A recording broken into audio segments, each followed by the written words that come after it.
ဖုန်းနံပါတ်လက်လေးတွေ့တော့ဝယ်သုံးမယ်ပေါ့ဖုန်းနံပါတ်လက်လေးကိုဝယ်ပြီးမှတ်ပုံတင်လိုက်တယ်ပြီးတာနဲ့ဖုန်းရဲ့စင်ကတ်စလော့နံပါတ်2မှာထည့်သုံးတယ်အဲ့ဒီမှာစတွေ့တော့တာပဲလိုင်းကတက်မလာဘူးဒါနဲ့ကတ်ကိုထုတ်ပြီး slot 1နဲ့ပြောင်းထည့်လိုက်တော့လိုင်းကတက်တယ်ဒါဆိုရင်ဘာလို့လဲပေါ့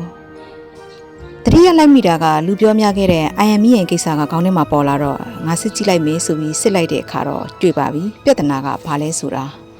ဖုန်းရဲ့ဒုတိယမြောက် IME ရဲ့နံပါတ်ကအခွန်ပေးဆောင်ထားခြင်းမရှိဆိုပဲဖုန်းကဖြင့်ဝယ်ထားတာကြာနေပြီဆိုင်ကူသွားမေးတဲ့အခါဆလော့တူးကဘန်းထားတယ်တဲ့ဒါကြောင့်ခုကိုကြုံခဲ့ရတဲ့ပြဿနာလေးတွေကိုတငယ်ချင်းတို့ကိုဗဟုသုတအနေနဲ့မျှဝေပေးလိုက်တယ်နော်စီးရရစနစ်ထဲမှာဝင်ပြီး IME ရဲ့နံပါတ်ကိုစစ်လိုက်တဲ့အခါအစိမ်းအောင်စာတန်းနဲ့မှန်ကန်သည်ပြနေရင်တော့ဖုန်းရဲ့ IME ရဲ့နံပါတ်ကတရားဝင်ပတ်ပုံနေအစစ်မှန်ဖြစ်တယ်အခွန်ပေးဆောင်ထားမှုအခြေအနေမှာမပေးချရသေးပါလို့အနီအောင်စာတန်းပြထားရင်တော့ဒီစင်ကတ်ဆလော့နံပါတ်2ကအကောက်ခွန်ကိစ္စမလုပ်ရသေးဘူးဘလော့ထားခြင်းမှုအခြေအနေမှာအနီအောင်စာတန်းနဲ့ဘလော့ထားတယ်ဆိုရင်တော့အခွန်မဆောင်ရသေးတဲ့အတွက်လက်ရှိမှာဒီစင်ဆလော့2ကဖုန်းလမ်းသုံးလို့မရအောင်စနစ်ကပိတ်ထားပါတယ်တဲ့ဒါဆိုရင်ကိုယ့်ရဲ့ဖုန်းကဒီစင်ကတ်ကိုထည့်သုံးပြီးဖုန်းလိုင်းကိုဘယ်လိုဖွင့်အောင်လုပ်မလဲဆိုတဲ့နီလန်းလေးတစ်ခုရှိတယ်အဲ့ဒီနီလန်းလေးကိုနောက်တစ်ပိုင်းမှာဆက်လက်မျှဝေပေးသွားမယ်နော်